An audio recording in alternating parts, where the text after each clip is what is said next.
the ice cream truck.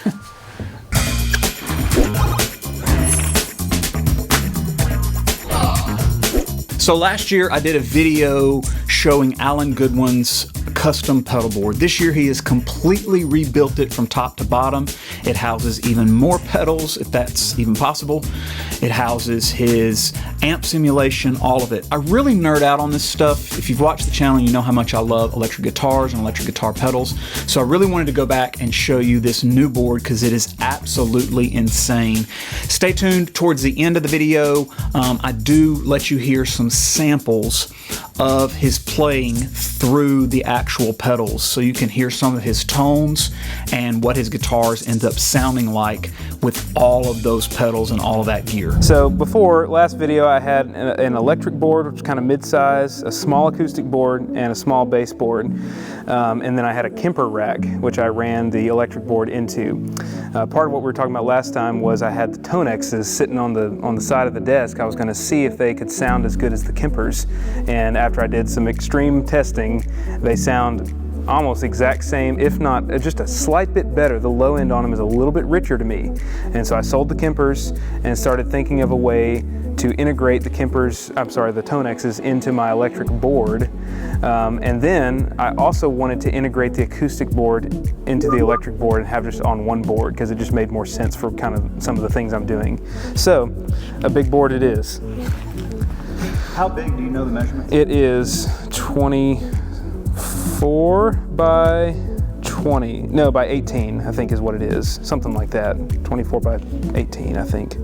So it's just a tad bit bigger than a PT3, but obviously it's way taller and heavier. So walk us through the whole thing. All right, so guitar comes in and goes straight to Diamond Compressor. This is a newer one. It's their version 2. They got bought and or I think just revived somehow, and it's the same as the old one, sounds identical, except it's got an attack knob, lets it be a little gentler if I want that, or traditional, and then a mid tilt, which is super helpful. After that goes into the Hog, which is octaves, controlled by the disaster area for presets. After that goes into, let's see, the String 9 is next, which is the newest pedal I have. It's kind of just a string emulation deal. A little synthy, but could be kind of cool just for layering in just a little bit of nastiness that's not overdrive, not octaves, not delay. It's kind of just different than all of that. So something I'm playing around with. Then after that, we go into some of the always on pedals, which is the Morning Glory, the heartbeat of the tone. This is a V3, very important. I think it sounds better than the V4. It's just a different color.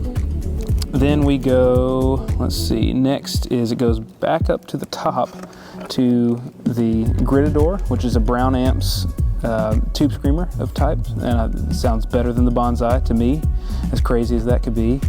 And then because of Mark Lewis, I have a Pack Rat, which sounds incredible. I love the LA mode. That's my favorite one right now for those times I need actual distortion. Then we go to the Memory Man, which is the last mono pedal in the chain. It's an always on. You can see the other video for how I use that. It's just kind of an all-purpose delay that I mess around with all the time. Then it goes to the Deco and becomes stereo.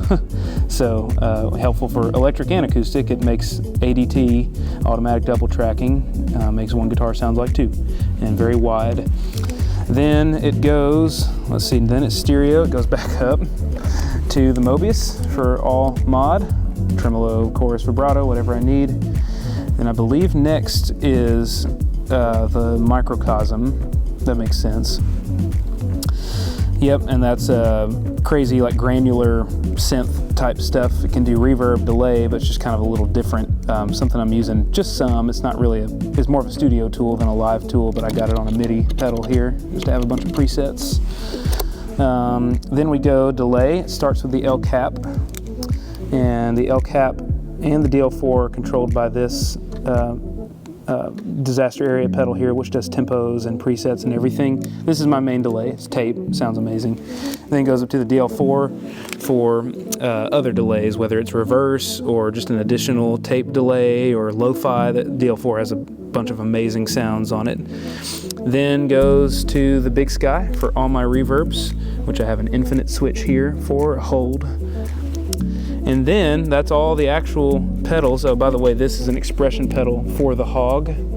So I can get whammy stuff, wah stuff, freeze pedal stuff, any of those things, which is super useful. There's a tuner in my volume pedal as well. I didn't mention where the volume pedal was in the chain. It's before the drive, so it's before the Morning Glory. Anyway, after the Big Sky, it goes to the ToneXs, which are my amp models. And they're modeling my AC30 hand-wired head. It's coming unglued. Then after that, it goes to this Big Sky, a second Big Sky, because why not? And all this is doing is amp room simulation on their reflections mode. Really great, super minimalistic, but awesome room sound that's not over the top. So it makes the amp sound like they're in a room a little bit. Then it goes to the UAD Max, which is doing LA2A, just a couple dB of gain reduction. Think of it as compressing the microphones, where the Diamond Compressor compresses your guitar or your fingers. This compresses the amp or your microphone. So both necessary, completely different approach, but that one's just kind of an always-on thing. Then a source audio EQ, you can't really tell what it's doing from here. The software is better, but it's cutting out just a little bit of harshness in 2K range and then dumping some of the low end. I have a few presets on there depending on the room. Then it goes to a radial JDI duplex DI, so I can have XLR outs at this board. And then there's a ton of, I think there's 3 Ojai power supplies plus the Zuma under here. So a lot of Strymon power. And then the patch bay has power con in and out in case I need to daisy chain something. A blank for the cable pass, guitar in, guitar out of the duplex, and these are pass-throughs out of the duplex in case I want to go into an actual amp.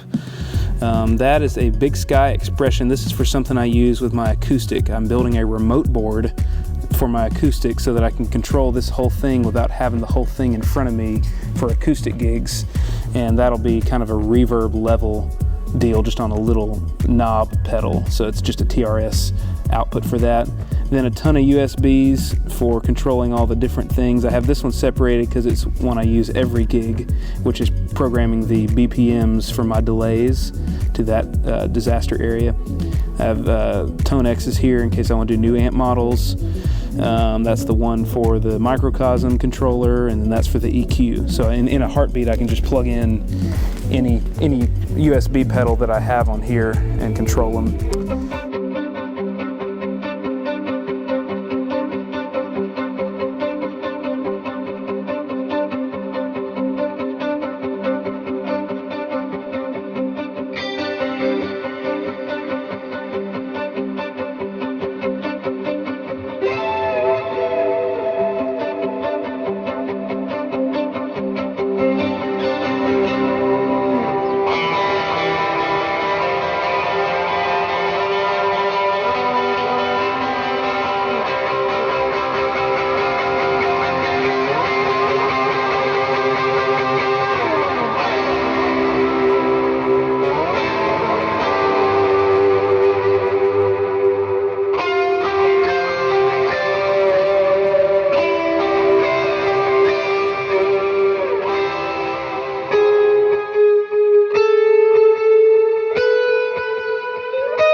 If you haven't done so, please subscribe and like the video.